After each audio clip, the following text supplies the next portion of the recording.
From around the country were vigiling and nonviolently acting to remember the dark dawn of the nuclear age and to resist the ongoing arms race today.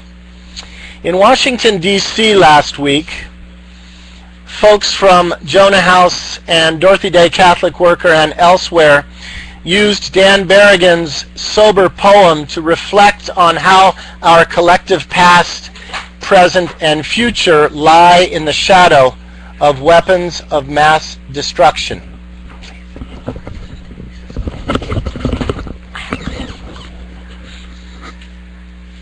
This is Shadow on the Rock by Daniel Berrigan. At Hiroshima, there's a museum, and outside that museum, there is a rock. And on that rock, there's a shadow. That shadow is all that remains of the human beings who stood there on August 6, 1945, when the nuclear age began. In the most real sense of the word, that is the choice before us. We shall either end war and the nuclear arms race now, in this generation, or we will become shadows on the rock.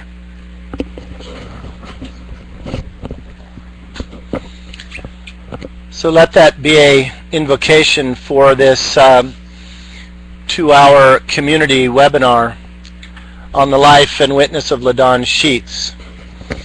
30 years ago, I had the opportunity to visit both Hiroshima and Nagasaki on their respective anniversaries as part of a delegation representing indigenous peoples who were resisting militarization in the Pacific Basin. During that trip, I encountered this great outpouring of civic commitment to peace, one of the most remarkable things I've ever witnessed. Here on the slide shown is the annual release of doves in front of the Hiroshima Memorial Plaza. The Hiroshima-Nagasaki commemorations have, for many radical Christians, become kind of anti-feast days. That is, a time in which we are called to wrestle with the profound disfiguration of humanity by modern warfare in 1945 and still today in 2012. But helping us through the dark commemoration of disfiguration is the old church's great feast of light, the Feast of the Transfiguration, also on August 6th. On this day, we recall the Jesus who, at a crucial turning point in his ministry, went up a high mountain to commune with the spirits of Moses and Elijah. We find that story in Mark chapter 9. Now, ancient tradition identifies the Mount of Transfiguration as Mount Tabor, southeast of Nazareth, a prominent landmark in Galilee. In the Hebrew Bible, Mount Tabor was the staging area for the guerrilla leaders Deborah and Barak and their vastly outnumbered forces, who defeated a heavily armed professional Canaanite army, which the biblical writer attributes to the intervention of Yahweh. We find that story in Judges 4 and 6. In the gospel story, however, Jesus ascends this mountain as he is about to commence his march to Jerusalem in order to non-violently face down the powers. Jesus goes to this sacred place to draw strength from his ancestors. He gains strength for the difficult journey ahead. Like Elijah on the mountaintop, Jesus is called back to the metropolitan heart of darkness to try to liberate humanity from its disfiguration by violence. It is to the ancient wisdom of the great wilderness prophets that the disciples of Mark's story, and we, its readers as well, are instructed to listen. This is a wisdom that Ladon Sheats heeded intensely.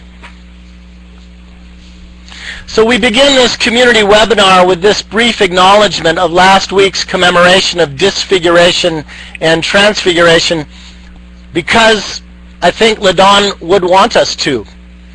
he chose, after all, to pass into the cloud of witnesses early on the morning of August 7th, 10 years ago last week. For those of us who loved him, this has since made the August 6th to 9th season a sort of triduum of remembrance, of disfiguration and transfiguration. Most importantly, we begin this way because Ladon was someone who felt the weight of both disfiguration and transfiguration profoundly in his spirit. He lived his discipleship in that difficult space between his own mystical relationship with God, while also having fully grasped that our civilization has backed itself into a historic dead end, and our way of life has been unmasked as Derek Jensen rightly calls it, an end game. It is Ladon's extraordinary life and witness between the ecstasy of transfiguration and the trauma of disfiguration that is the focus of this community webinar tonight. Now, for those of you who did not know Ladon, do you want to scroll down and see if they're on yet?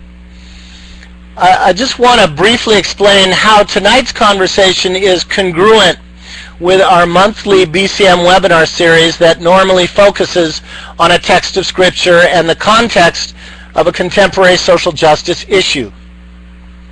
Tonight we're engaged in an exercise of what my teacher Jim McClendon, who also knew Ladon, called biography as theology. As McClendon put it in a book by that name, Christian beliefs are not so many propositions to be cataloged or juggled like truth functions in a computer, but they are living convictions which give shape to actual lives and actual communities. The only relevant critical examination of Christian beliefs may be one which begins by attending to lived lives. Theology must be at least biography, and biography at its best will be theology. He's on. Welcome, Jeff Dietrich. We see you. We cannot hear you yet, but we'll get to that, so be patient. We're very glad you're here. You want to go tell Tim he's on? Over the past few months, Elaine and I have been discussing with Dennis and Tenzi how to commemorate this 10th anniversary of Ladon's passing. In particular, we're increasingly concerned to begin capturing the stories of Ladon's life and witness in order to preserve them for the next generation. We considered trying to move around the country with a video camera to interview many of his friends, many of you who are on this call, and colleagues, or perhaps hosting regional gatherings for the same purpose. But the more we thought about it, the more both options, we realized that these options demanded more time and money than we can afford. So we decided to pursue this experiment of a community webinar. Our hope is that it will enable our very scattered kindred community to meet and tell stories about Ladon with no carbon footprint, which I think Ladon would at least approve of that part of it. This medium also has the advantage of automatically recording this program, particularly since Tim reminded me to record it. And the idea is that this will be archived so that anybody can access it in the future, and even hopefully perhaps we can add to some of the testimonies. So that's what this is all about. And I want to emphasize by way of preface that biography as theology is a necessarily very personal exercise. I know that I shed a lot of tears preparing for this webinar this week. And everybody who's going to share about Ladon tonight had deep friendships with him. I met Ladon at a discipleship weekend in the Bay Area in mid-January 1976. It was one of those encounters that changed the course of my life. Through Ladon and the reading of the Sermon of the Mount that he offered, I felt called to a discipleship journey that continues to this day.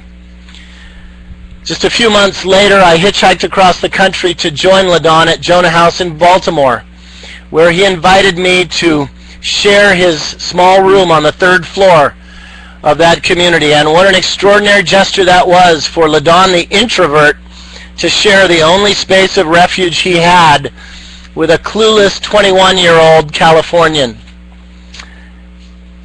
It impacted my life permanently, and I think everybody will say the same. This amazing offer of hospitality. No lesser language will do. Ladon's time and attention changed me forever. And I think each of those you will hear from tonight will say the same thing, as would countless others, including many who met Ladon only once or twice. So tonight we're reflecting on Ladon's life through the lens of these very personal relationships, as well as through the lens of our shared public vocation. We have several folks who have volunteered to share about Ladon. They're pictured up top, and they're going to share at relevant points as I try to string it together in a brief thumbnail sketch of Ladon's life. Together we will offer only glimpses of Ladon's life and witness, but we hope this won't be the last time we do this, so that over the course of time we can build an archive of stories that will keep his memory a living one. Do you know whether Morris is on here? No.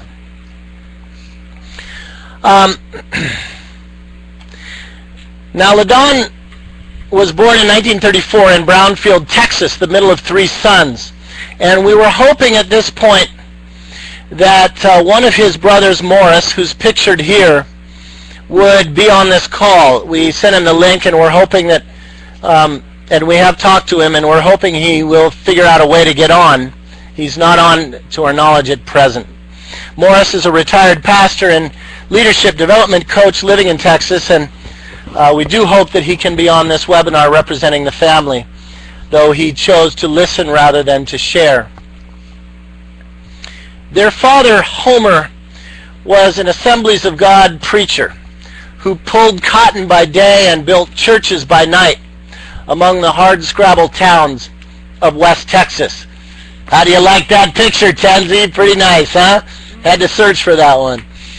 Their mother, with whom he was exceptionally close, and Dennis and Tensley, we couldn't remember Ladon's mom's name, so maybe you could text it in the chat function. She worked equally hard and faithfully through those years. Church was their whole life as a family, and Ladon would occasionally spin stories about growing up that were both poignant and hilarious. During the 1950s, Ladon completed a stint in the Air Force and a business degree from Texas Tech. It is important for us to recall that this era was a deeply contradicted one. On one hand, the post-war economic boom brought widespread prosperity to middle-class white folks across America. On the other hand, it was the height of the Cold War, and American optimism labored under the long shadow of a nuclear cloud and the brinksmanship of hostility. These factors impacted everybody, not least the young Ladon. Ladon began working for IBM, and by the mid-1960s had become a top executive. In this era of the first great computer technology boom, Ladon came to live large, keeping offices and homes on both coasts, eating at the best restaurants, and vacationing all over the world. And in a minute, Don Mosley may have a story or two to tell us from that era. And yet, Ladon was spiritually uneasy. He thirsted for the faith of his childhood to come alive again, and for the gospel to mean more than it did to most American middle-class Christians. Such contradictions made the disintegration and disillusionment of the 1960s inevitable. The American dream began unraveling in a swirl of decolonization struggles abroad and anti-war protests, civil rights dissent, and urban riots at home. Like everyone else in his generation, Ladon was deeply impacted by the Vietnam War. But he didn't know how to reconcile his conscience, his job, and the turbulent times. At the same time, Ladon was being impacted by the work of Young Life's Bill Milliken on the Lower East Side of New York City, and issues of racial justice and poverty were causing Ladon to question the foundations of his own consciousness. It was a 1967 meeting, however, with Baptist activist and theologian Clarence Jordan that singularly disrupted Ladon's upward mobility and led to a dramatic about-face. We're about to come to the video. Ladon was radically inspired and challenged by Clarence's exposition of the way of Jesus in the Gospels, which in turn animated Clarence's practical experiments with interracial farming communities among the rural poor of South Georgia. Because Clarence was so instrumental in Ladon's life, and because, as Steve Clemens just reminded me this week, we are this year commemorating the 100th year of Clarence's birth, we want to pause here and play a 4-minute YouTube video that gives us a little bit of a glimpse of the extraordinary witness of Koinonia Farms in the 1940s and 50s. And you who are participating will want to turn your volumes up loud so you can hear and see this video. We do want to note that also on YouTube is a 45-minute audio history of Koinonia made by Clarence. It's a talk that Clarence gave in 1956 at a particularly critical time in Koinonia's life, and that's on YouTube. And I also want to let you know that thanks. Also want to let you know that there's a great book out on Clarence Jordan, edited by Joyce Holliday, called Clarence Jordan Essential Writings. It's a 2009 Orbis Press book, and that's available as well. In a later interview, Ladon talked about the throes of his doubts after meeting Clarence.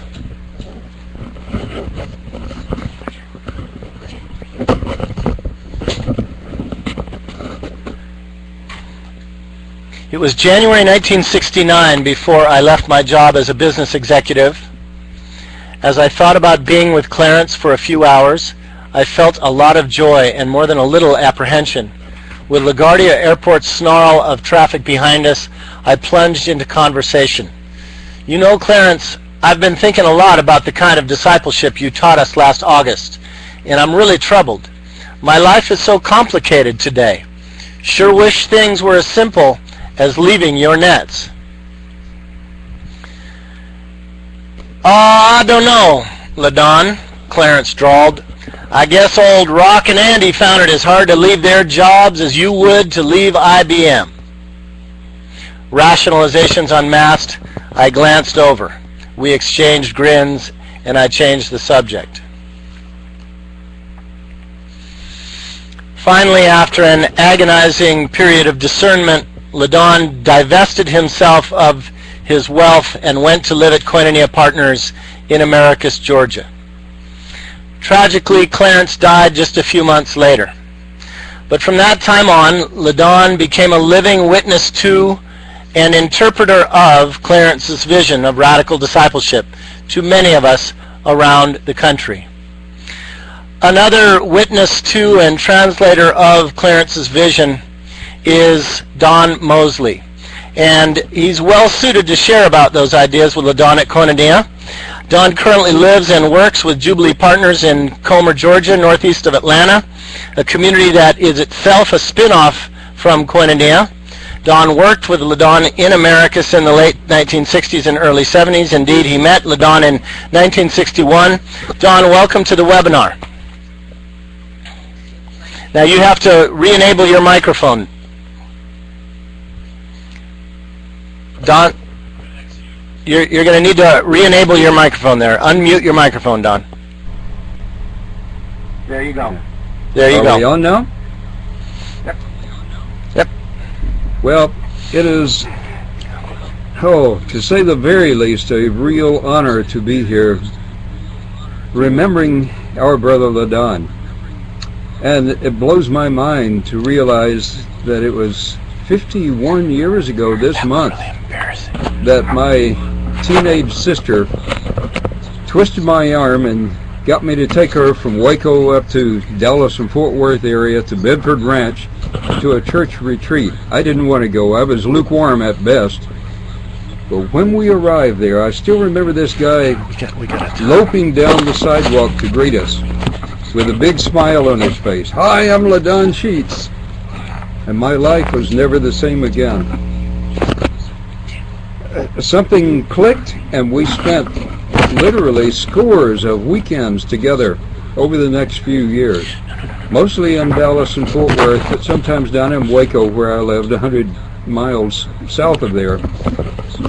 We organized parties, and we dated all the beautiful girls we could find, and we went water skiing and ice skating and movies and symphonies and wild weekends. But mostly it was talking and talking and talking and talking and talking. Ladon was a young IBM salesman at that time, in the same office, by the way, I think next door to Ross Perot, another young IBM salesman. And I was an engineering student, having just come back from a long 5-month trip around Europe and the Middle East, which opened my eyes to a lot of things beyond Waco, Texas. And Ladon and I had grown up in similar religious backgrounds in Texas, but mine especially had been full of hellfire and brimstone, and somehow out of touch with what I was beginning to discover on out beyond Waco. And Ladon and I became soulmates, brothers, in this search for something beyond what we had known already. There was a young President, John F. Kennedy, who had just been elected a few months earlier, and there was this terrifying arms race that just hovered over all of us, of course. And Ladon and I were looking desperately for a way to cope with all of this, in fact, to make our own marks somehow. Now, I had decided to join Kennedy's new Peace Corps, but Ladon was still thinking at that point in his career with IBM that IBM might give him some opportunities to make this difference we were searching for. And he hadn't, very long before that, you remember, as you mentioned a few minutes ago, he had been in the Air Force himself. But we were concerned about things like nuclear war, for sure, but we just weren't sure what we should do about it. So a lot of times after Ladon and I finished the parties and all of that and took our dates home, man, we'd go out and we would talk literally all night long. A number of times we talked until the sun rose about these kinds of issues. And then I went to Malaysia as a Peace Corps volunteer just as Kennedy was assassinated, but Ladon and I continued our dialogue. It was through, countless letters back and forth across the Pacific. And meanwhile, Ladon, as you mentioned a few minutes ago, was rocketing up through the ranks of IBM, transferring from Dallas to San Francisco and then to headquarters in New York City. And when I wasn't overseas with the Peace Corps, I'd get to visit him from time to time, and boy, did we ever enjoy the best restaurants there were. Top of the mark of the fine restaurants around Sausalito and so on in the San Francisco area. And in New York, we hit Broadway, of course, and did all sorts of things. And in the meantime, I married Carolyn, and she began to be part of this too. We lived a pretty high life there for a short time as Ladon's good friends. One of the wildest weekends, I'll never forget it, was in New York when Ladon took Carolyn and me to see The Man of La Mancha on Broadway, and I've thought ever since of Ladon as my Don Quixote, and I'm kind of tagging along as Sancho. In the late 1960s, well, Carolyn and I were in South Korea, was where I was there on the Peace Corps staff overseeing some of the Peace Corps volunteers along the DMZ. Something profound happened. A package arrived from Ladon Sheats he sent me several of these big reel-to-reel tape recordings that he had made of this guy that he had discovered, Clarence Jordan.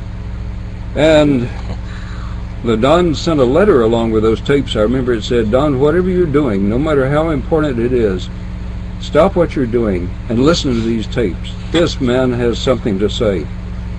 And to be honest, at first I could just barely understand what Clarence was saying because of his South Georgia accent that it was all brand new to me. But wow, in a short time, I was eager to know more. And in a very real sense, it was as though Clarence had been listening in on a lot of those all-night discussions that Ladon and I had had for years. And I was just blown away by his profound knowledge of the gospel and the way he put into practice down at this strange place called Koinonia in South Georgia. So, as you mentioned, late in '69, Ladon made the move from IBM to the much more meager, simple quarters that he lived in there, and the treehouse and downstairs in what they call the treehouse at Koinonia. And just as Carolyn and I returned from our 2 years in Korea, Ladon really turned up the heat and really began to persuade us to come over and see this place, Koinonia. And a few months later, we moved there too, although we were too late to meet Clarence himself. Those next 8 years at Koinonia were full of, for me, very profoundly important experiences for both Carolyn and me. And Ladon was at the heart of much of the most profound of those experiences. And I won't try to tell all that history of those 8 years, but the really more like 4 or 5 that Ladon and I were both there at the same time. But I just say that against the backdrop of the Vietnam War, you can be sure that it was war and peace issues that dominated things. And the central theme of my relationship with Ladon had been already, but now it really became how to go about being a peacemaker in this world of violence. And all of us who knew Ladon know that he didn't just automatically agree nice and sweetly on everything. We had a lot of pretty strong arguments. But it seems strange now that I argued with Ladon and disagreed with him, it seems, as much as I agreed with him during those years, as we both were searching for how to be peacemakers in this world. He was much more confrontational in his approach than I was in at that stage, for sure. Later, I ended up taking a few turns in jail myself and some time in prison for tax resistance and so on. But in the end, after several years of really meaningful struggle and work together, still loving each other very much but disagreeing very often, I think I was part of the reason a big part that Ladon chose then to move on from Koinonia, because I was finding his approach too aggressive or too confrontational. And the board of directors decided that they agreed with me, and then in a sense it was painful for both of us. They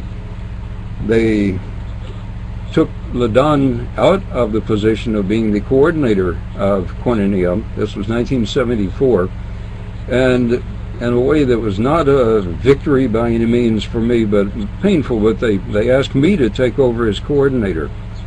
And a few months later, late 74, early 75, I'm not sure, Ladon chose to move on away from Koinonia. But I want to give one final vignette that is very important for me, because Ladon and I never ceased to be brothers. We, even after that disagreement about how to put our peacemaking into action, we stayed in touch year after year after year. We saw each other from time to time. And in September of 1998, just 4 years before Ladon passed on, it was our great joy here at Jubilee to commission Ladon. He came here to Jubilee, and upstairs in this building, the office where I'm sitting now, we laid hands on Ladon and prayed for him, and he led a delegation on Jubilee's behalf to Baghdad, taking truckloads of medicine to those children who were dying by the thousands there because of the awful United Nations sanctions, mainly in place because the U.S. was pushing them through over objections from other countries. Ladon delivered that medicine, and then he came back and reported to us, and man, I tell you, it was full of tears of reconciliation as well as tears of sadness on behalf of children who suffer around the world. But what a joy it was to work with Ladon on such a project just one time more. And I just want to close my comments by saying thank you, thank you, thank you, Chad and Elaine and Dennis and Tenzi, for the way you in particular provided such a warm, loving hospice care and environment for Ladon during his final weeks. And I'm so glad I was able to come out just a few days before he died and to participate in a communion service. And I get a bit emotional at this point, but as I stepped out of Ladon's room that last time, Ladon called, "I love you, Don." And to be very honest with you, I wouldn't trade that experience and that memory for the Hope Diamond or all the gold in the world. Ladon is still a very, very living part of my life today. Thank you, brother. I look forward to seeing you again face to face. Thank you. Don, thank you, brother. And you've given us beautiful and poignant testimony. Before we move on, I do want to give you a couple of minutes to tell the audience about your book that recently came out that tells the story of your life, and about what you're currently doing in North Korea.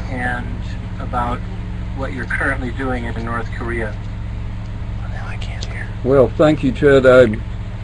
The book you were referring to, my second book, is one called Faith Beyond Borders, Doing Justice in a Dangerous World. And man, I can absolutely assure you that book would not even have started, let alone gone through all of the adventures that I try to recount in the 150 pages of it, if it hadn't been for Ladon Sheats.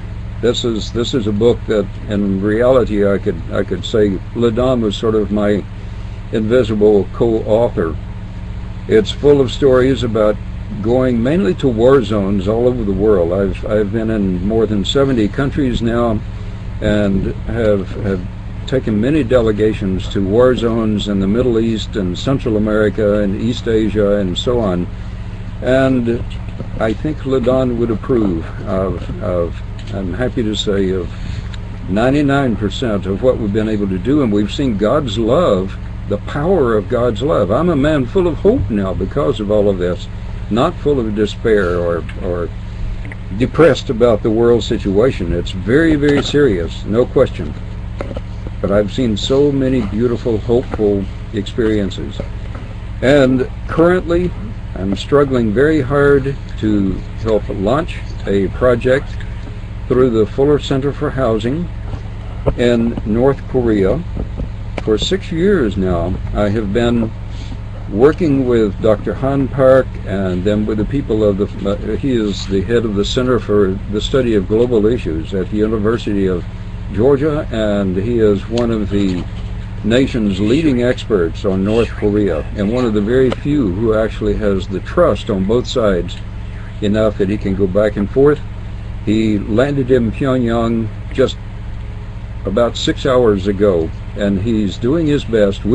I've been over twice now to North Korea to try to help get this project started that will initially consist of 25 duplexes out north of Pyongyang for the farmers out north of Pyongyang. And if you get Fuller Center for get the Faith Beyond Borders book, it has a chapter that tells about this. I hope to be back there 1 month from now to build the first of those duplexes.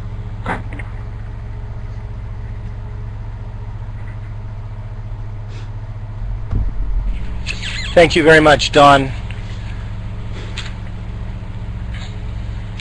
Thank you very much. We're going to turn your microphone off now, and thank you so much. I hope you'll stay with us for the rest of the seminar. Here you see a picture of Ladon and Dallas, who were rolling with Don in Koinonia back in the day, and that was just beautiful testimony. Don, thank you, brother, for taking time to do that. I also want to commend to the participants on the webinar the 2 reflections written by Steve Clemens of Minneapolis that were attached in your email and that are up in the files. As a result of hearing Ladon, back in, I think, 1974, Steve, if I'm correct, Steve went to live in at Koinonia and ended up spending 16 years there. And Steve Clemens is a committed peace activist, very much in the tradition of Ladon, with whom he was close friends. And he is on the webinar today, although he's chosen not to share live. Although, Steve, if you change your mind, just text Tim and we'll find a way to bring you up. But Steve has been a wonderful supporter of Ladon over the years and of our work and of the webinar work that we're doing. So thanks, Steve, for offering us the recent blogs that you wrote on both Ladon and on Clarence, which are downloadable. As Steve mentioned in the chat function, and Steve's giving some good information here in the chat about donating to the North Korea project. But as Steve mentioned earlier, by 1974-75, Ladon was increasingly pulled to witness against the war in Vietnam and against militarism in general. Recognizing the growing differences with others at Koinonia about the appropriateness of public witness, Ladon left Koinonia to join the recently formed Jonah House community in inner-city Baltimore, Maryland. There he joined Elizabeth McAllister, a former Roman Catholic nun, and her husband, activist priest Philip Berrigan. They had gained notoriety in the late 60s because of their nonviolent resistance to the Vietnam War. Known for civil disobedience actions in the spirit of public liturgy, Jonah House has for more than 40 years now been on the forefront of prophetic witness against militarism and the nuclear arms race. They have mentored hundreds of young activists, including myself, worked among the urban poor, and today are experimenting with urban homesteading, having transformed an abandoned inner-city cemetery into productive fruit orchards and vegetable gardens. The consistent gospel message coming from Jonah House has been that if Christians do not experiment with nonviolence as a way of life, then the world will be sentenced to unending wars of empire. Ladon was part of that community for several years. Liz McAllister was invited to be part of this webinar. Unfortunately, she was unable to join us because of family commitments with a brand new baby grandson. But she wanted to make a point of sending her love along to everyone.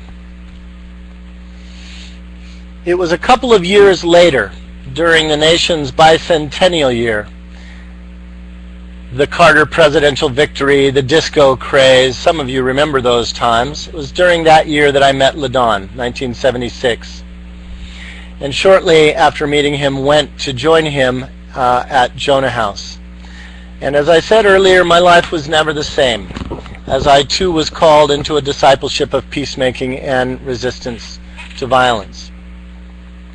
Ladon left Jonah House in 1979 in order to pursue full-time peace witness. He was seriously considering going to the Pacific Northwest to join his friends Jim and Shelley Douglas in Pacific Life Community's anti-Trident campaign at Ground Zero Center for Nonviolent Action, located by the Trident base on the Puget Sound. Ladon, like so many of us, had been strongly influenced by Jim's theology of Gandhian engagement, particularly by his still classic book, The Nonviolent Cross.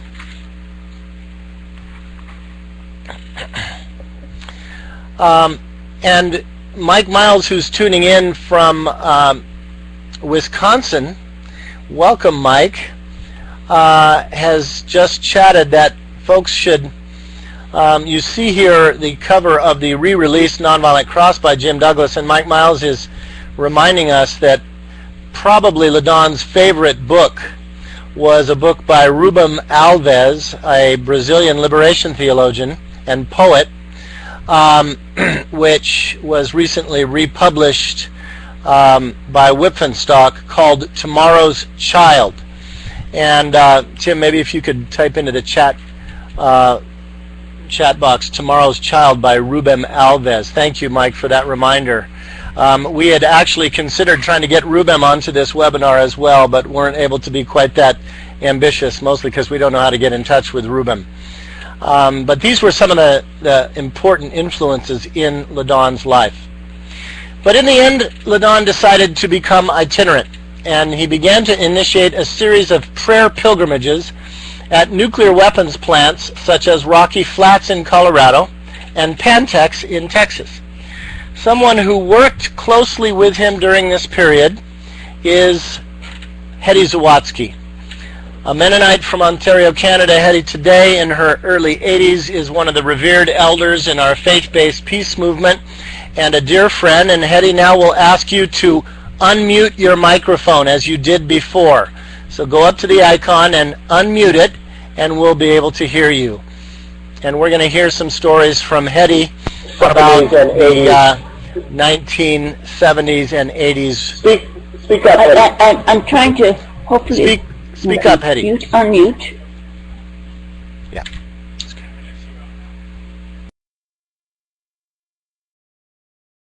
Now you can hear me? Can you hear me now?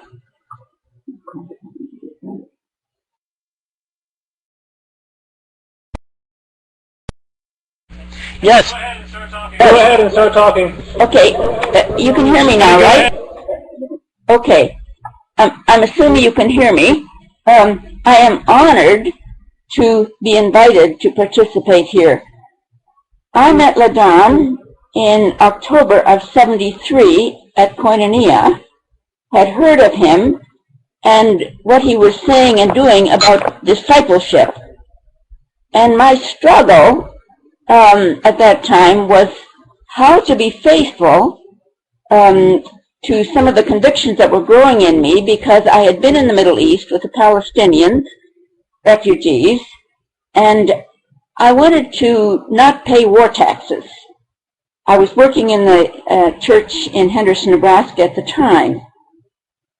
And in my struggle to find some answers for that, I heard about this person and ended up in that year to going to Koinonia, where I met Ladon. And the bookends of what I am saying today are connected with meals. My first meal with Ladon was, and a few friends, was in his home at Koinonia. My last supper with Ladon was, now that was in '73. My last supper with Ladon was in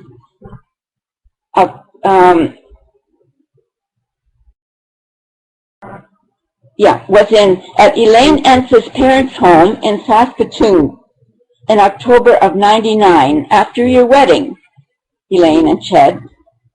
And that was 26 years later, although we had connections after that. But so those meals were fellowship meals. And they provided, as I said, the bookends for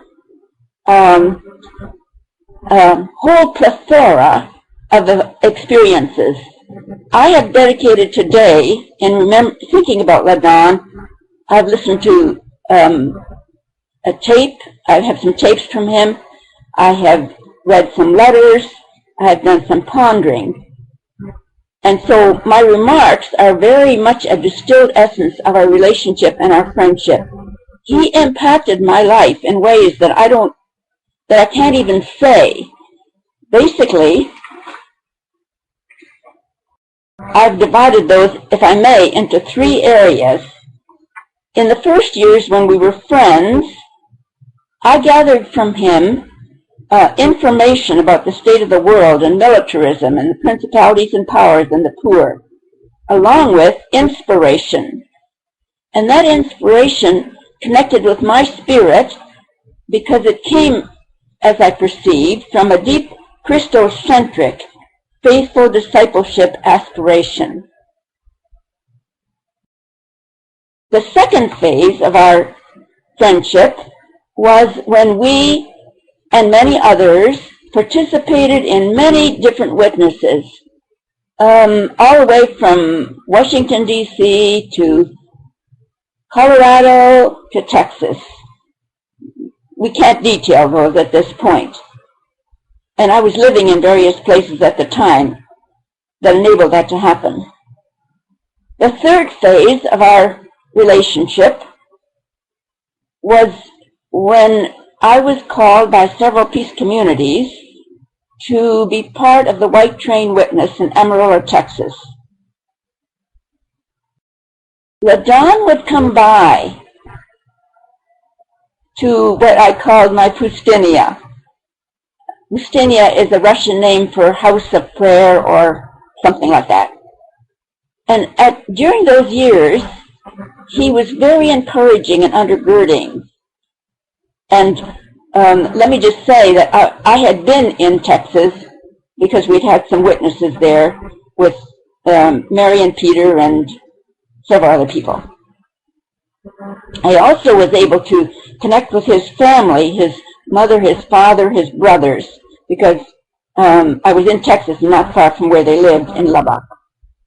Then the fourth phase of our relationship was when after I moved back to Canada in '88, because I had aging parents. He was so affirmative about that calling. And also at that, during those years, I was very involved with Christian peacemaker teams.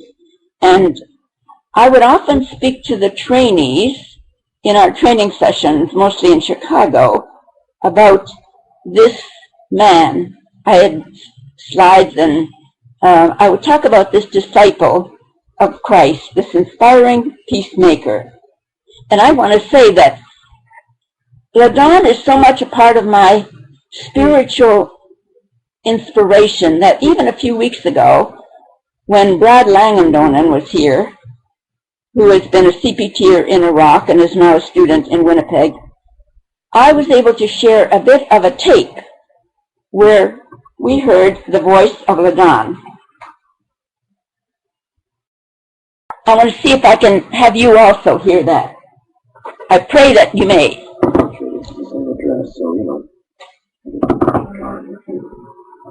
Would like to do that. It's not coming through very well. I'm sorry about that. That was an effort, but now I would like to briefly quote from one of the many, many letters that he wrote to myself and I know many other people. This is written from one of his times when he was in prison. And it has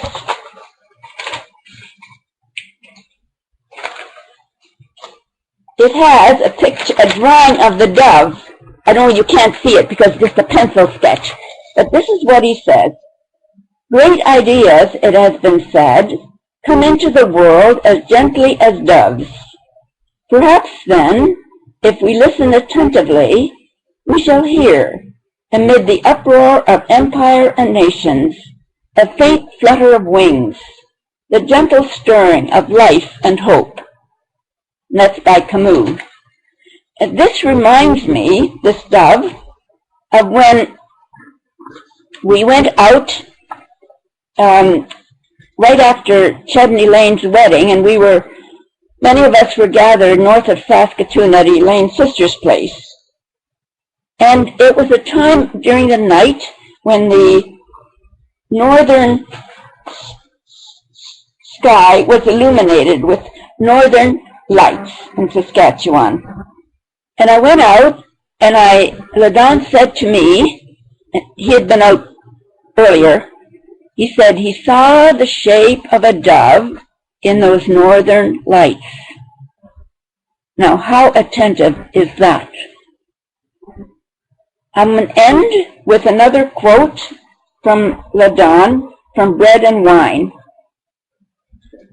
We are saved today by freeing our spirit from resignation to the existing disorder. Spiritual life has always meant a capacity for sacrifice. In a society like ours, a spiritual life can only be a revolutionary life. Praise be to God. Eddie, yes. Thank you very much. I just want to ask you to thank you very much. add two things. Just want to ask you to One is, I want you to talk a little bit about how we all met at Rocky I want you to talk a little bit about how we all met there in 1979. Yes. And then I'd like you to close by saying a quick word about and then I'd like you to close by saying a quick word about Christian Peacemaker Team. We met at Rocky Flats for about 3 days of reflection, prayer, communion, and lots of fun. Ladon was a great humorist, too. And you were there, and we were meeting in the home of a beloved friend, I can't think of her name right now, and you were playing the guitar as we were singing, I remember that. And then we went out to Rocky Flats. And there was a witness there. I'm more clear on the witness at Rocky Flats that some of us did on Christmas Day in 1980, so I can't give you much more information on this. Is there something particular that you want me to reference?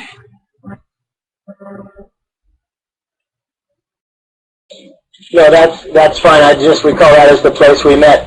No, that's fine. I just recall that as the place we met. Talking about just conclude by very quickly talking about with CPT. Your very quickly your service with CPT. Christian Peacemaker Teams came out of a call to the Mennonites at Mennonite World Conference in 1974 by Ron Sider, where he challenged the Mennonites from all over the world to consider whether in our peacemaking, we could be as brave as soldiers and give our lives for the sake of the gospel. That started a whole plethora of study, and after 2 years, there was a gathering in Chicago where we met, and that is where in 1986, in December, the call for peacemakers to be active and to go beyond the quiet in the land and to take some risks for peacemaking, to be nonviolent peacemakers, active peacemakers. That call was issued at what we call Techni in Chicago.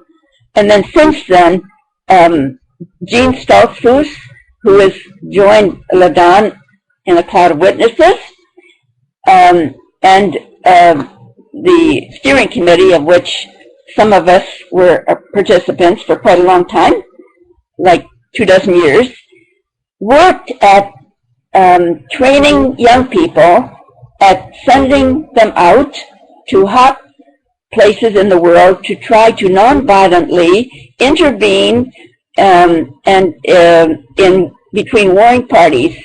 In other words, putting our lives on the line for the sake of peacemaking, for the sake of being lights in the world of great darkness. Thank you very much, Hetty. Thank you very much, Hetty. You're welcome. We appreciate you joining us and we appreciate you joining us and tackling the technology. You are a beautiful sister and mother in the faith. And you are a beautiful sister and mother in the faith. I love being in solidarity. So stay on. Okay. So stay on. We're gonna. Okay. The prison time that resulted from Ladon's acts of nonviolent civil disobedience was hard because of his consistent refusal to cooperate with the oppressive incarceration system.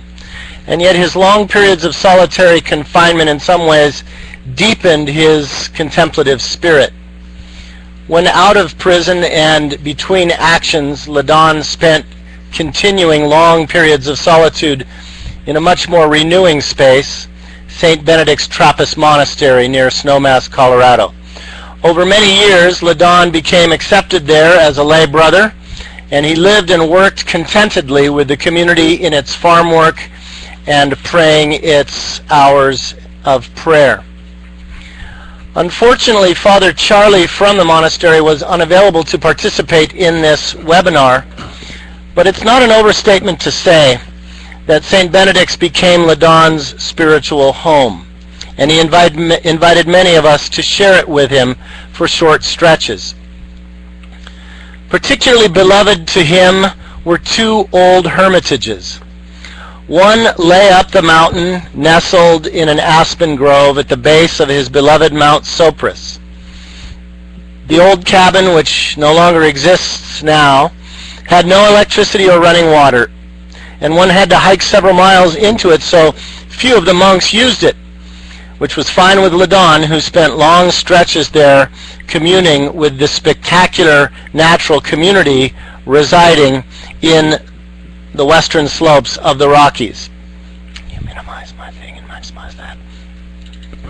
Ladon was fond especially of the elk, and on his hikes he would forever try to shout out to warn them to flee during hunting season. The other favorite hermitage of Ladon's on the monastery property was a ramshackle cabin beside a creek, which Ladon dubbed Gobo. He would spend his last days in a hospice room built by faithful friends in Santa Maria, California, which they dubbed Gobo West. Another place of refuge, reflection, and service for Ladon was the Rosebud Reservation of South Dakota. But the truth is, he was itinerant, living out of a backpack and famously traveling by Greyhound. He fashioned elaborate itineraries in order to visit friends around the country, weaving a web of intimacy that remains strong to this day. As Sandy Lejeune says in his brief reflection that is attached up in the files, Ladon was always keen to have his vast and diverse circle of friends meet each other. And indeed, when that has happened, the network of kindred spirits around the country would grow. So, for example, on this webinar right now is Sandy Lejeune in Santa Barbara and Mike Miles in Wisconsin. And the two of them met through Ladon and became very close friends. One of the places Ladon kept coming back to was the Los Angeles Catholic Worker in East Los Angeles. There, too, he was accepted as an extended community member, and he worked faithfully in their efforts to feed the homeless and to do hospice with the indigent. Tim, do we have Jeff? We don't. Do we have anybody from the... We've got Tenzi. All right. We tried to get Jeff and some folks from the LA House on, but I think it was a mixture of technological struggles and impatience with technological struggles. So we don't have them, and we're sorry for that. But what we are going to bring up Tenzi Hernandez, who was part of the LA Worker during the times that Ladon was visiting, and also with her is Brian Buckley, who was part of the community during the 1990s. And so I do want to plug Jeff's book, Jeff Dietrich's book, which was recently published and chronicles life at the LA Worker. It's called Broken and Shared, Food, Dignity, and the Poor on Los Angeles' Skid Row. It's available through Loyola Marymount Press. But we're, I think, going to bring on Tenzi, and she's going to speak briefly to Ladon's experience at the LA Worker. So welcome back, Tenzi. Hey everybody. It's very, very good to be here. And actually, I did get to meet Ladon while I was living at the LA Worker, and it was close to my last year of being there in 1990 that Ladon first called while he was in prison at the Metropolitan Detention Center. And he was looking to have anybody in the community come and visit him there, where he was actually, he was waiting to be sentenced, and finally was sentenced to a year and spent that year at MDC. And the rest of the community, because of issues that they were having with either warrants or different problems that they had with, basically with, I guess with just the whole incarceration institution, it turned out that I was the only one that could visit Ladon, and so I did. And at the time, he was in solitary at MDC, and he would come downstairs, and we would have these amazing, amazing conversations about so many things. And I was quite young, not even 21, and he really introduced me to an aspect of discipleship that I, quite frankly, hadn't experienced as of yet, and so much of it had to do with the integration of prayer and action and faithfulness that was quite heartening. And really, with his life, he was able to demonstrate what that meant. And so it was through our conversations in prison that a big part of my own journey really came to life. I've got Brian here with me, part of the circle of friends that got to care for Ladon. So, you want to about your experience with Ladon in LA? So I was quite new to the LA Worker in '99, I think, and had heard about. I was very curious. My brother was in the seminary in LA, which is why I went, and I heard about the LA Worker. He thought it might be something that would work for me, so I went and was in the summer program and was hearing the stories about the Varigans, the Ladon, the kitchen, and Dorothy Day, and was very intrigued. And I thought this is something that I want to explore a bit more and pursue more. And sure enough, Ladon came down from the mountain and visited us and was staying there. And he did the cultural critique and heard his story. And at the LA Worker, every Wednesday at the time, there was a trip out to the Little Sisters of something or another, the Poor, that probably took 2.5 hours, 3 hours. We'd go all the way out to San Pedro, pick up a bunch of food, sugar, and bring it back and unload it and do a Friday morning coffee breakfast thing. And so there was a pattern. It was Ladon and I doing that every Wednesday, and I was the curious one who was just driving and asking Ladon. I'd have these questions prepped to ask Ladon about, like 3 questions, and I'd be like, "So Ladon," and he would just talk and he would share and he would just really generously share his life with me, and I just ate it all up, and I really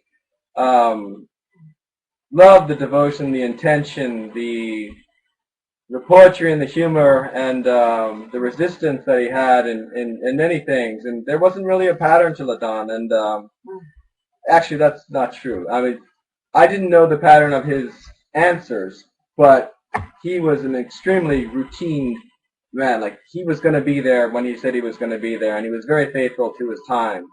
And he had great relationships with the guys in the soup kitchen line. People who would see him, James Brown, loved Ladon. James Brown and Ladon got along famously, you know, and Ladon would wear his bandana and pour water to people in the line, and just very proper and hospitable and not bothered by outbursts or whatever, and yeah, considered Catherine more as the binding agent that held the Catholic worker together, you know. Jeff was the mouthpiece, and Catherine Morris was the foundation, he said. And so, yeah, he sort of tapped into what was going on, you know, and but he also excused himself for certain things. I don't think he really came to Bible study. I don't know. But he had his own routine at the Catholic worker because he was, you know, tenured or whatever. He had special privileges.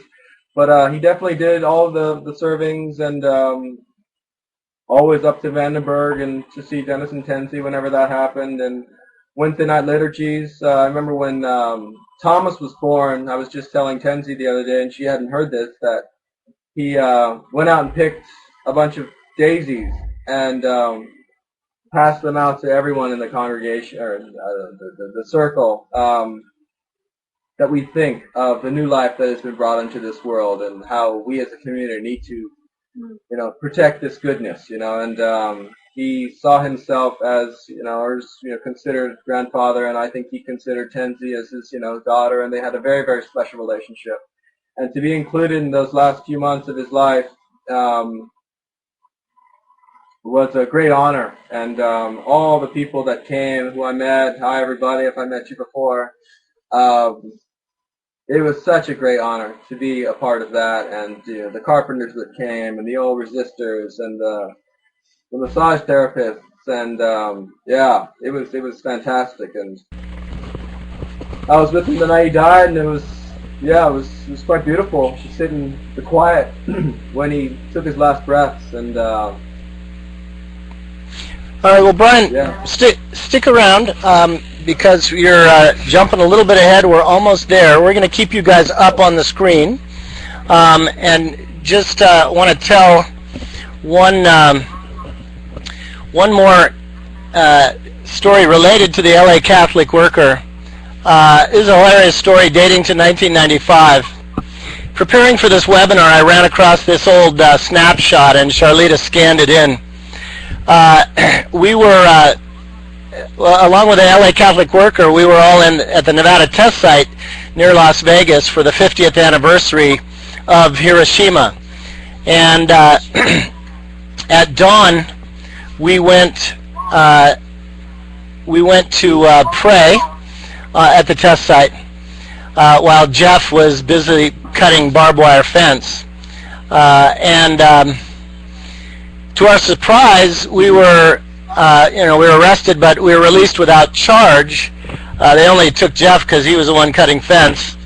We were only trespassing. So we decided to beat the heat in Vegas and go have lunch at a local Mexican restaurant with old friends from my Berkeley community days. And some of them are pictured here. Clancy Dunnigan and George Rodkey. I think Clancy might be on the webinar. I don't know if he is or not. But so we're at this Mexican restaurant, and the waiter is fixing balloon hats for kids because it's hot and everybody's cranky. So Ladon says, let's get some balloon hats. So we call the guy over, and he makes a bunch of balloon hats for us around the table. And then Ladon says, can you connect the hats? And so, yeah, he says, yeah. So as you can see, there are all these connections between the balloon hats. So that was pretty fun. And then Ladon says, I think we need to spread the gospel of balloons. So we get out of the restaurant. We walk out of the restaurant, all still connected with balloon hats, 5 of us, and we walk next door into one of the big casinos. And here we are, walking into the casino, 5 of us connected by balloon hats. And the place was packed because, you know, it was air conditioned, and the crowd just parted like the Red Sea. They didn't know what to make of us, and we're walking in and we're greeting people and smiling, and we go over to the high stakes poker pit, and we're just standing there with our balloon hats on, and nobody could play poker because they couldn't concentrate. And finally, we see security coming, right? And so we didn't know if we were going to try to get arrested twice in the day. So we started our way back out of the casino, and Ladon starts chanting, "Children," he says, "we just want you to remember, balloons are funner than money." And then we all started chanting, "Balloons are funner than money. Balloons are funner than money," and people in the crowd started chanting with us, "Balloons are funner than money," as we made our way out of the casino. So that was an amazing moment in our fun times with the Ladon. It wasn't always serious. So I want to now welcome into the podium Elaine, and she's going to start making the transition to talk about the final chapter in Ladon's life.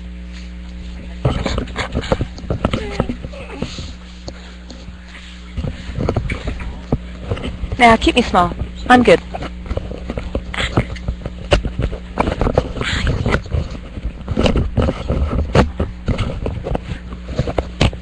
Hello, friends. It is very good to be with you. Thank you to all of you that have shared stories already. We're just getting situated here. So I first met Ladon, and I met Dennis and Tenzi at the same time at the Guadalupe Catholic Worker in 1997. And so this picture is from a walk that we took that weekend on Oso Flaco Beach. It's Tenzi and Ladon kneeling there, Sandy Lejeune, and me and Ched. Wow, don't we look a whole lot younger back then. Little did we know how prescient this meeting was. On Good Friday, 2002, while in Lubbock, Texas, caretaking his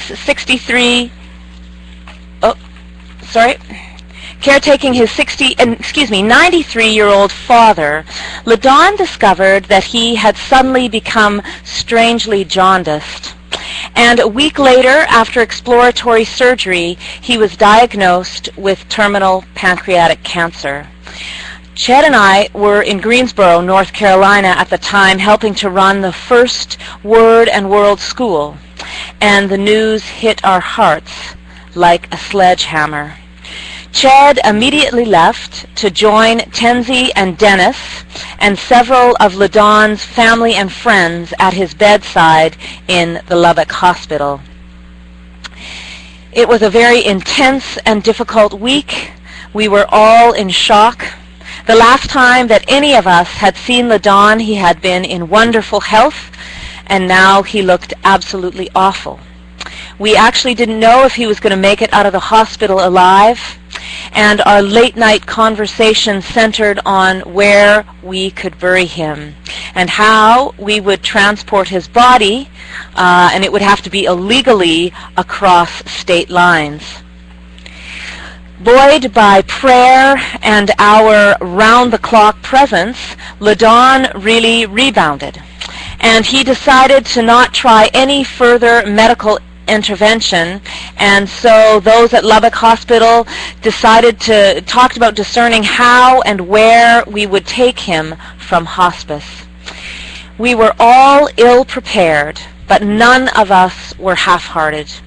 This man was so important to us that we knew that we would do whatever it took to give him a good space to finish his journey.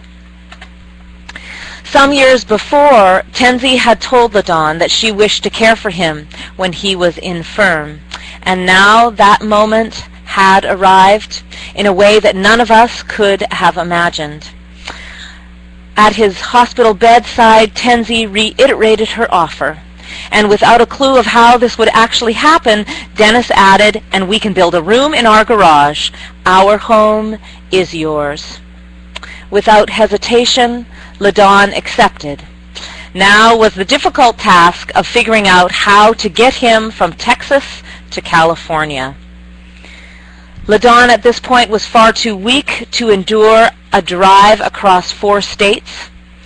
And so, as we were mulling over this conundrum, Ladon's brother Morris offered to make a couple of phone calls to see about a plane. We shrugged this off, unaware of the fact that Morris, at that time the pastor of a wealthy Dallas megachurch, actually had parishioners who had private jets. So a few hours later, Morris reported that a Learjet had been arranged to fly Ladon and Tenzi as his attendant from the local private airport in Lubbock to San Luis Obispo, California. We looked at each other with incredulity, gratitude, and no small measure of bemusement. This was beyond ironic. The man who 35 years earlier had walked away from the world of high-rolling executive jet-setting in order to commit his life to the poor and peacemaking would now take one last flight. The next morning, Ladon was wheeled out of the hospital onto the tarmac and into the plane, and folks gathered around singing, "Swing Low, Sweet Chariot." Tenzi and Ladon arrived hours later in Santa Maria, and that's the central home of Tenzi and Dennis and their 2 children, pictured here, Rosella and Thomas. There, Ladon and all of us who helped care for him began a 4-month journey of hospice that was in equal parts taxing and transforming. During this time, I guess he was probably around 12 months old, Thomas Ladon took his first steps and said his first words, and Homer Ladon took his last.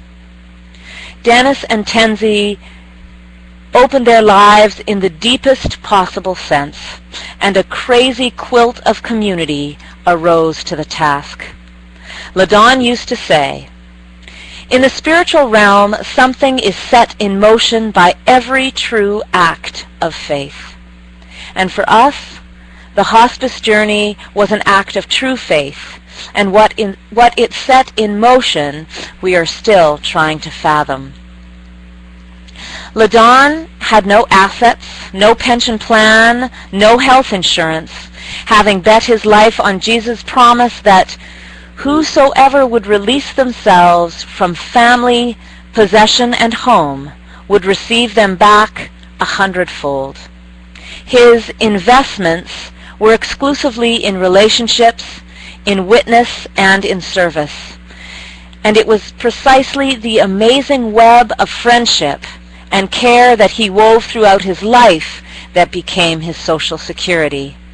Never have we witnessed such a spontaneous and sustained outpouring of mutual aid, such unquestioned devotion to a friend, such determination to return kindnesses received than during our 4-month hospice effort in Central California.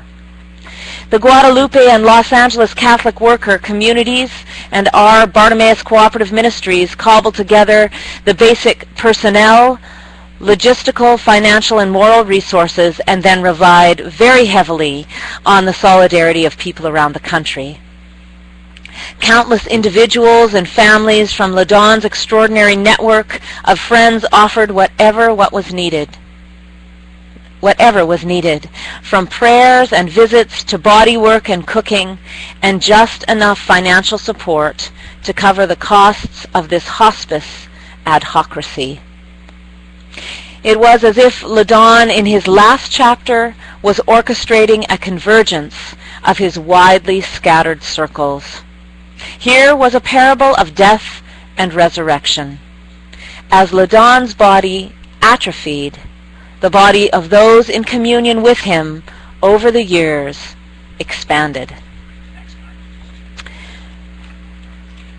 No one better to share about this amazing experience than Tenzi and Dennis, who opened their home, their family, and themselves to this journey. So I want to turn over now to Dennis and Tenzi to share some stories about hospice. So don't forget, friends, Dennis and Tenzi, turn your microphone on. I'm going to turn mine off. We're here. So it's hard to know where to begin. The hospice experience with Ladon was probably the most intense and moving experience that we've been through. We love Ladon something awful, and it was hard to watch him as he finished out his life, but the outpouring and the number of people that came to visit was at times overwhelming. I remember when Ladon arrived in Santa Maria, he came on a Learjet that his brother Morris had arranged for. He landed at the Santa Maria airport. It looked like an angel coming in as we were on the tarmac waiting for him, with an old van with the seats taken out and a mattress put in. And we carried Ladon down the steps of that jet and into the back of the van and took him to our home, where we had a wheelchair waiting. And when we took him out of the back of the van and into the wheelchair, he said, "No, don't take me in the house. I want to go for a walk." And around the block we went. So Ladon could just, breathe the air and relish being out of the hospital. And Ladon had kind of a resurgence.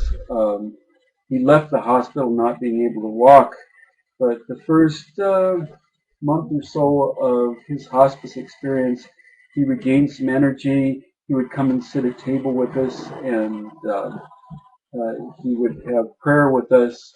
We had some excursions to the beach. You've seen some pictures. And it was almost as if he was coming back. He seemed almost to be recovering. But little by little, his energy and his life force began to wane. And I would just add that that it was actually in the plane on the way back, that when he was put on the plane, he was essentially brought in laying flat, and the chair was sort of extended out so that he could be as horizontal as possible. And on the plane there was this map that was being generated via computer, and it was showing all the places that we were passing. And so we were on the plane, and we were looking, he was looking at the map, and then he thought that he might recognize some of these places if he could just see over the window. So he sort of started sitting up in the chair, and he would peek out the window, and he'd lay back down, and he'd talk about that particular place and how he had been there on his way to or back from some action, and the people that were there with him. And then he'd sort of lay back, and he'd look back again at the map, and now we were over Arizona, and then he'd sit up again, and he'd talk a little bit about the last time he was there and who he was with. And actually, by the time we were coming through to Santa Maria, he was actually sitting up. And I have to say that as we were flying, I think it dawned on us that healing was happening as he was dying. And so when he arrived, he was rather weak, but day by day his strength came more and more to him. And it was the hospice nurse who started questioning this and knew his prognosis, knew what pancreatic cancer meant, but also knew that there was something different happening here. And it was it was Ladon who started talking about healing as one is dying, and it then started to dawn on us that Ladon had taught us how to live, and now he was teaching us how to die, and he was doing that with intention, with dignity, and with, above all, the strong, strong belief that it was God and Jesus who was directing the course of his life. And so while we were sitting together during one liturgy that we had nearly daily, and it was really because of Chedney Lane and their commitment to song and prayer and doing that together, that we had most amazing liturgies. And it was during one liturgy that Ladon, having heard the story of Jesus saying that if you give your life, that everything will be given to you, that he said that he had bet his life on this, and that he had come to find the truth of it. And he looked around at the room and he said, I have been given family and homes and all I need. And so I think for all of us who were there with him, we were able to really get to experience the culmination of his life, and the dedication and what that meant to him and to all of us. I would like to just, as long as we're telling stories, when Ladon found out he was sick, Tinsy immediately flew to Lubbock, Texas, and I was at home with Thomas and Rosella. When Tinsy called and said Ladon has terminal pancreatic cancer, I packed up Thomas and Rosella and got on a plane and flew to Lubbock to be with them. But I left our car at the LA Catholic Worker. So when we made the offer for Ladon to come back to our home, and I had spontaneously said, we will build a room, I packed the kids back up and got on a plane, leaving Tenzi with Ladon in Lubbock, and came back to the Catholic Worker where my car was, and the community at Los Angeles wanted just an update about Ladon, and so we gathered in the third floor room, and I explained to them all that had happened in Lubbock. And Jeff asked me, well, what can we do to help? And I said, well, I've made this commitment to build a room, and if there were someone here who could help me with that, I would really appreciate it. And immediately Brian Buckley and Faustino Cruz raised their hands and said, we'd like to do that. And they left, and within 5 minutes they were back with their backpacks packed in 5 minutes. And we left, and they were with us for 4 months. And Brian and Faustino were, as they would call, an extension of our wills. And that was just the beginning of people coming from all over the United States. We had, cabinet makers, we had carpenters, we had electricians, we had people that knew everything would just show up. Tim drove straight through from Idaho with his truck full of all his tools, and we just put this room together that in the end a building inspector, which is a whole other story, said, I built a hospice room for my mother. I wish it would have turned out this beautiful. It was a beautiful space, and it was a perfect space for Ladon. It gave him this privacy, gave him a place where people that came to visit him could sit and talk to him. There's Corolla and, is it Ann? Yeah. with Ladon in our hospice room. So the experience is hard to explain, but it really was a coming together of people that we had always heard about from Ladon, who then showed up at our house, and it was really something beautiful to see. Never was money less of an issue than during that time.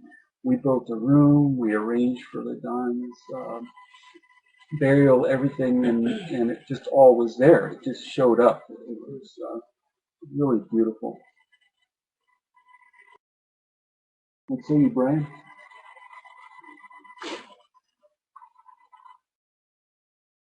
This is a picture of Ladon with his brother Morris to his right and his niece Shannon to his left, and Tenzi and Shannon's sister-in-law. That's on our front porch. This is while we were still building the room for Ladon, and Ladon was still ambulatory.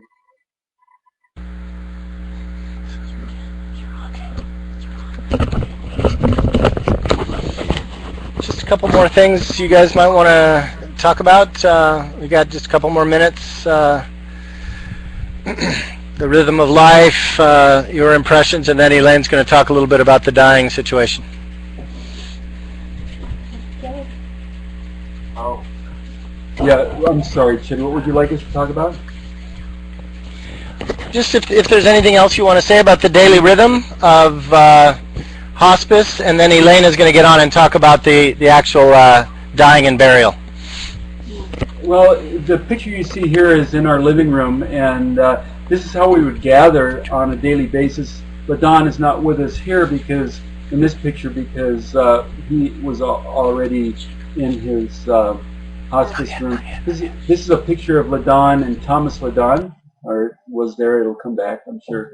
But the liturgies were particularly nourishing and particularly intimate and very, very moving. And at one point when Ladon was very close to the end of his life, we had a baby monitor out in his room, and we kept the other end of it, the listening end of it, in our living room. And we'd have long moments of silence during our prayer where all we would hear is Ladon's labored breathing. And there was something about the rhythm of that labored breathing in our silence, coupled with, we often, you'll see a bowl on the table that has dried white sage, and we would light that as incense. And we'd light the candle and turn out the lights, and the incense would rise, and along with Ladon's breathing, there was a real sense that our unspoken prayers for Ladon were rising. It was very beautiful. I think anybody who knew Ladon knew also of his circle of people, of friends, and of whom he called kindred spirits. And so these kindred spirits gathered every night, those of us who were actually there and those of us who were far, but we were all together.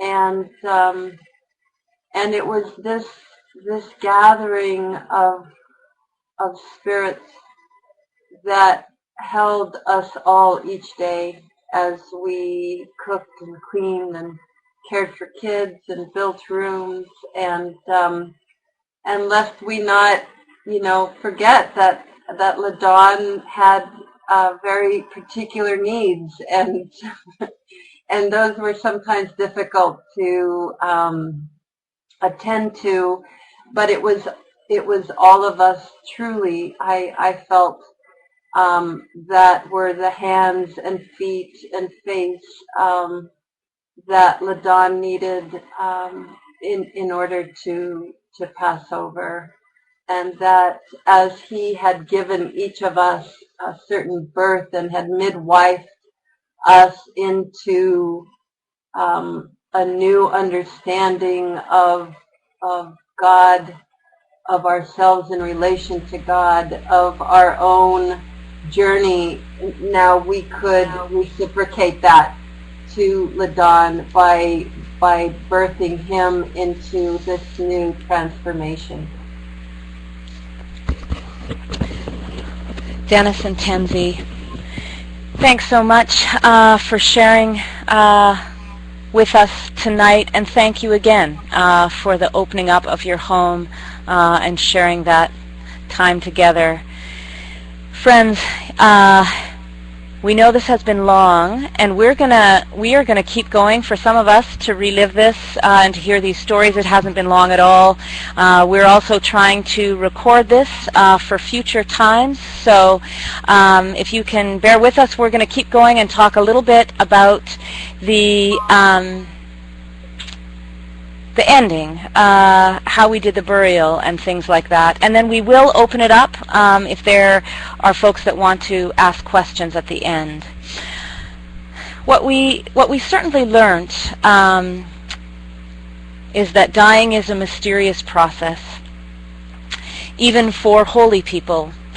And we often discussed, all of us that were gathered there, the parallels between Ladon's process of letting go and his namesake, little Thomas Ladon's struggles to take his first upright steps.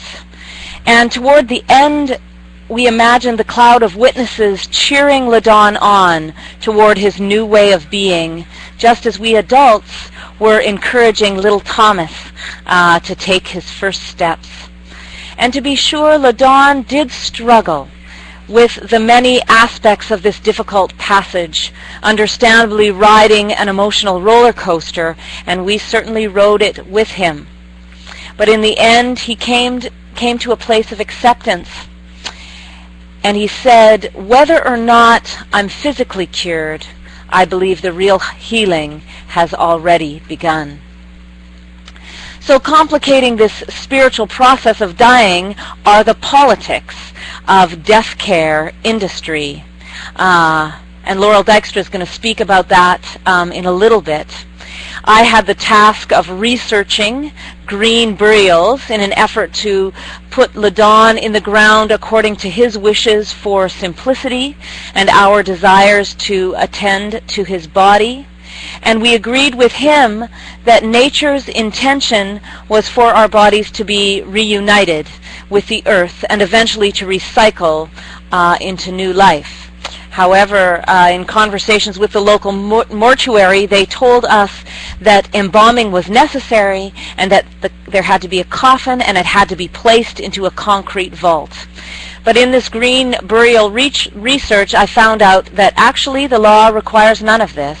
And in the process, I discovered this lively grassroots movement committed to burial that is healthy for the earth. It's meaningful for us as caregivers, and it is also respectful of the deceased. We decided with Ladon that the local village cemetery was the most practical place to lay him to rest, given our limitations of land and resources. And then we met with the caretaker to explore the possibilities of a green burial. He was an indigenous Chumash man, and he had never had anyone ask for this before, and he was sure that the board would not like it. But he also knew that it was not illegal, and to him it sounded more in keeping with the old ways.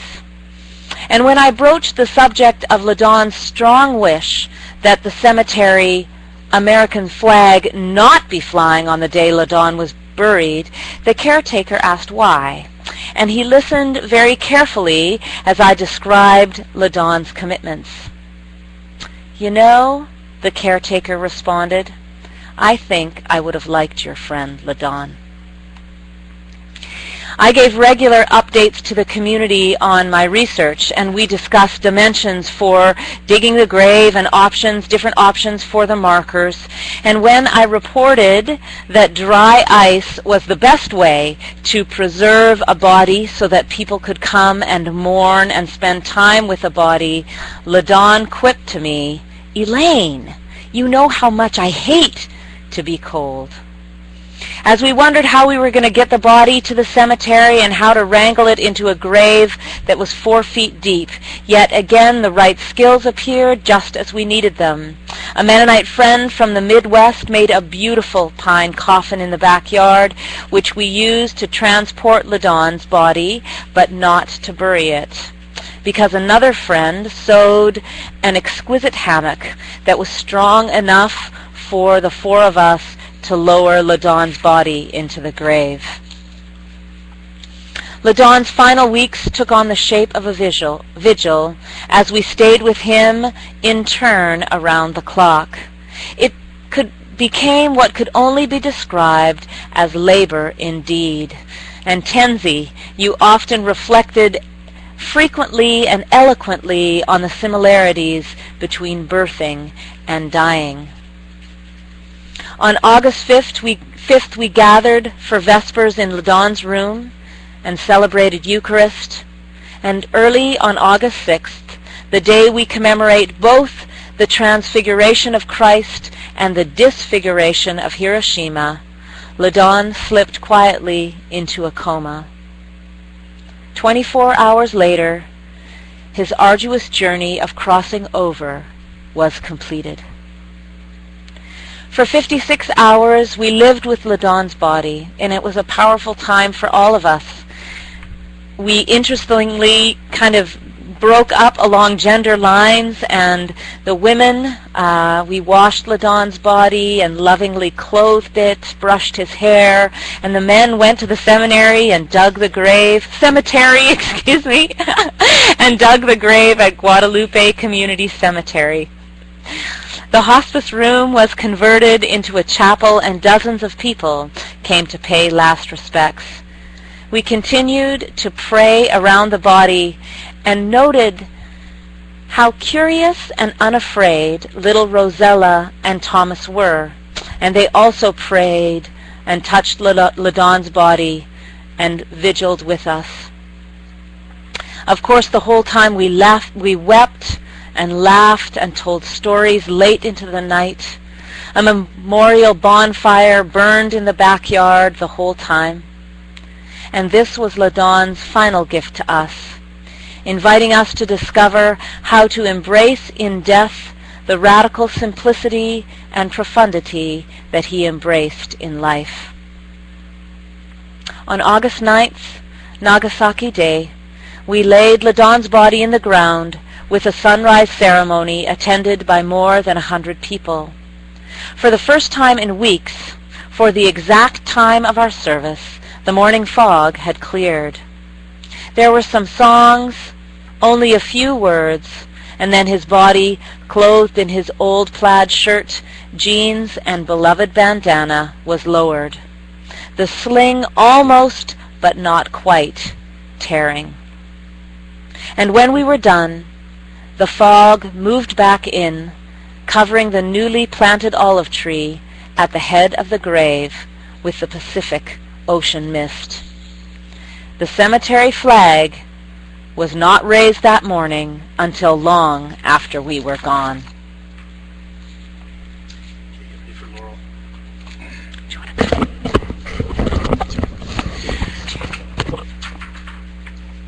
These words hung on the wall of Ladon's hospice room beneath strands of brightly colored peace cranes, and became the object of much reflection for all of us. In the aftermath of his passing, those of us who were intensely involved in this experiment have struggled to understand its full meaning. We were at peace about our efforts, knowing that we did the best we could. Still, we have a sense that there's much we have to learn about what we went through. Ladon was our teacher by showing, not telling. And now we have a continuing sense of a deeper duty to take care of those who have given themselves to the way of radical discipleship. We continue to ponder how to die with dignity in our death culture. We marvel at the mystery of how community is shaped. And we long to trust more profoundly in the divine economy of grace. In that vein, we want to finally invite one more guest. Laurel Dykstra is finishing her editing of a collection of essays entitled Bury the Dead, Dying, Death, and Burial in the Radical Discipleship Movement. It's due out from Whiffenstock, I think, Laurel, toward the end of the year, and we welcome you. Thank you for enduring this long webinar, and we'd like you to talk a little bit about this project of yours. So not endurance at all. Can folks hear me? You can hear? Yay. Okay.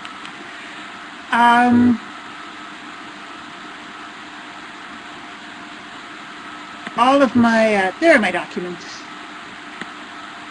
So the project that I'm working on is a collection of mostly stories and essays, the nucleus of which are stories just like the Caretaking the Gift narrative that Ched and Elaine have shared with us so far.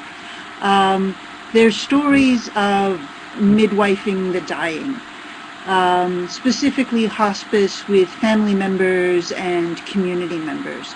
Those stories are bracketed by broader stories of the experience of death in community, and the way that in this radical discipleship movement, some of the work that we're doing around death and dying is so deeply connected to the kind of resistance work that we do to the culture of death around us. And so there are stories from hospice workers, from coffin builders.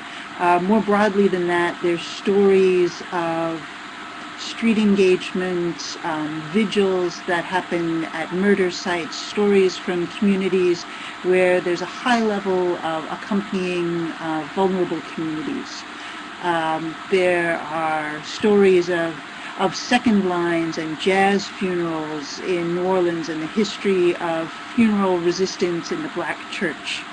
There are stories of Palestine, stories of Latin America, stories of individuals' refusal to accept the culture of death around them. There's biblical reflection, there's theological reflection, and some of the themes that we've talked about tonight that come together in the book are the themes of how our stories build on one another's stories, and how there's a chain of connections of who knew who and who met who when. Stories of resistance to the powers and principalities that happen very intimately in the hospice rooms of the dying, and that happen very publicly in prisons and in jails, that happen in street demonstrations, and that Care for the Dying is part of our greater movement of resistance. When I got the idea to begin to collect stories that I was hearing from being a longtime member of this community, I was struggling to write about having attended more than 100 street funerals in the urban context where I have lived for the last number of years. And I thought it would be cathartic and healing to work on this in community. And instead I've become the caretaker for all of these stories of grieving and dying and death. And when one of the stories is of Kieran Prather, who was a member of the LA Catholic worker community, who died in the 90s from AIDS. And the story of his passing and the story of his coming to community. And when those newspapers came to me in the mail, it was like holy relics. So to be the caretaker of these stories is a remarkable privilege, and to do this work in community is a remarkable thing. I am super mindful of the time that we've all given to one another, and I think maybe what I'll do to close what I have to say is to read a really short excerpt from my own reflection from my piece that will be in the book. And And while in some ways it's a departure from the personal storytelling around Ladon, I think that very much it touches on the issues and the culture of death that his life was in resistance to. So here goes, and I'll be quick. Started to do the math. Since 1992, when I first moved to the Catholic Worker, I've prayed at more than 100 street funerals, memorials, and vigils, sat on cold metal folding chairs in cheap funeral homes, community centers, and the common rooms of SRO hotels, in groups as large as 200 or as small as 3, to remember the lives and mark the passing of this society's least loved. Alcoholics, homeless veterans, sex offenders, crack dealers, junkies, transgender sex workers, thieves, cripples, schizophrenics, scabbed and smelling bad, who died by suicide, overdose, murder, disease, and none by old age.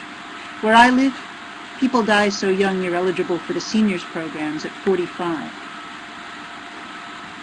And as we sit and listen or pray, I'm repulsed by the funeral urge, mine and others, to talk about these problem dead as babies, as once somebody's child, as if their adult lives needed to be erased and negated, as if they need to be reduced to something big-eyed, blunt, and helpless to remind others of their worth and value. Well, they were valuable as they fucking were. Hurt, damaged, dangerous, surviving and living. 100, 120, however many deaths it is, they add up. If they were coffins standing end to end, they'd run a city block. Of course, around here, most poor people are cremated. It's cheaper.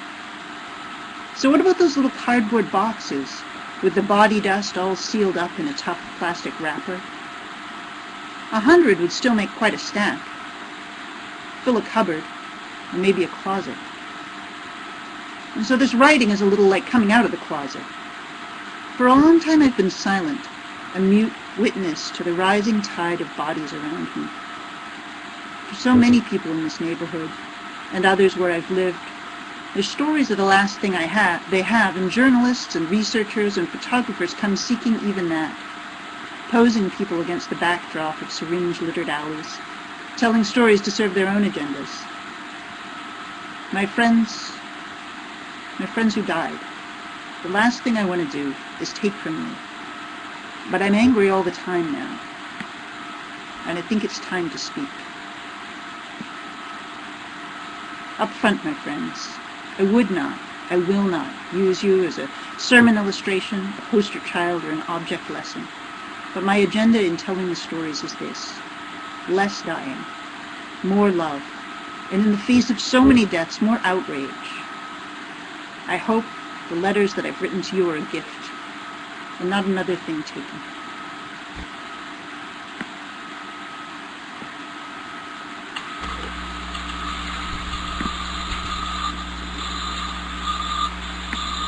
So that's all I got. Are you going to do questions? Thank you, Laurel. What a gift.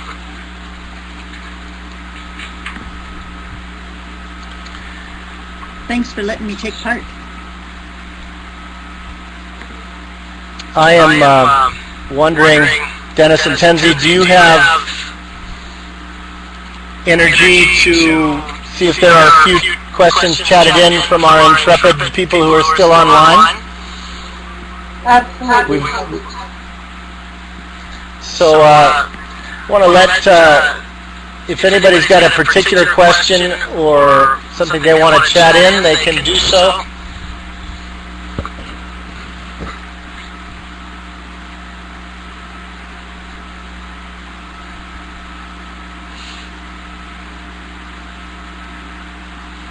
We're going to let people take a minute to type in their questions, and we're going to try to handle this in a way that's not too confusing on the sound front. We'll ask whoever the question is directed to activate your microphone, and then when you're done, turn it off, because it's hard to do more than one microphone being on at a moment. We're getting a lot of gratitude coming across, and that's very appropriate for the kind of sharing that we've had tonight. I do want to encourage you all to look for Laurel's book when it comes out.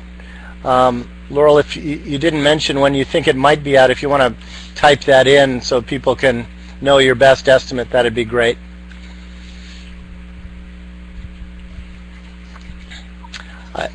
I think folks are probably pretty worn out after all 2 hours of this. Jim Ball from Canada, expressing gratitude.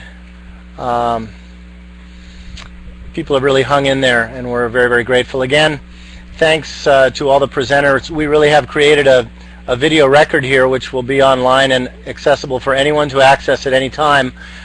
We will send out the link sometime in the next, probably early next week, and everybody can have it. And feel free to pass it on to your friends. Laurel is saying that her book should be out by the end of the year. Thank you so much, Laurel, for joining us in this webinar. I think what we'll do is just offer a benediction and let everybody go. So I guess the truthful thing to say is that Ladon Sheats was a complicated person, a sometimes inscrutable contradiction of intimacy and individualism, of mobility and rootedness, of initiative and quiet non-directiveness, of fierce conviction and humble receptivity. He was the best listener many of us have ever known, with an extraordinary capacity to elicit our individual struggles and dreams, to help us discern, to stay in touch despite distances. I think it's fair to say that no one who received Ladon's full attention and who heard his remarkable story was not moved deeply and changed. Ladon's absence is an irreparable tear in the fabric of our lives. He challenged us with the fullness of the gospel way and was a faithful companion through all the joyful, difficult twists of that way for decades. Our world is lonelier without him, but we're convinced that Ladon's death, like his life, will continue to present a singular challenge and inspiration to our discipleship. We began this webinar 2 hours ago talking about the disfiguration of Hiroshima and Nagasaki, but also about the transfiguration of Jesus on Mount Tabor. So we end with a beautiful image of the place Ladon loved more than anywhere on earth, majestic Mount Sopris. As mentioned earlier, he would bring different ones of us up to this favorite refuge, this old cabin hermitage on a high mesa at the foot of Sopris. There, amidst golden aspen and snow-covered peaks and tumbling streams, he would recharge his spiritual wells that had been depleted from months of service to the poor, jail time stemming from resistance, and travel across the country to spend time with kindred spirits. Ladon truly embodied the spirit of Transfiguration. He too was a beloved child with whom God was well pleased. And we believe that we should still listen to his life and his witness, through which we see Jesus better.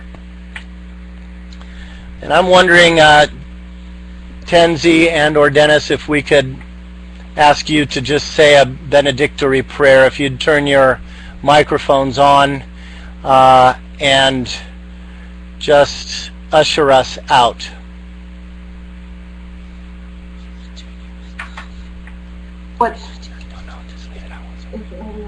What's coming to me, Chad, that I think would be wonderful to include others with are maybe one of the songs that we sang so often during our time together at hospice, And one of the songs that you taught us that I'm thinking now that perhaps would be appropriate is the Courage song. Are you with me?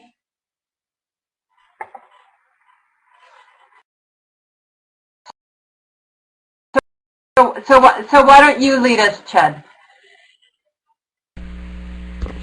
Well, we're going to try. It's pretty hard to sing over the echoes, but I'm going to let Elaine take the lead because she's got the most beautiful voice among us. What are we singing? Let's do it together. Okay, tens. Here we go. Go. Courage, brother, you do not walk alone. We will walk with you and sing your spirit home. Thank you. Thank you, friends. Thank you for joining us today. Presente to Ladon Sheats.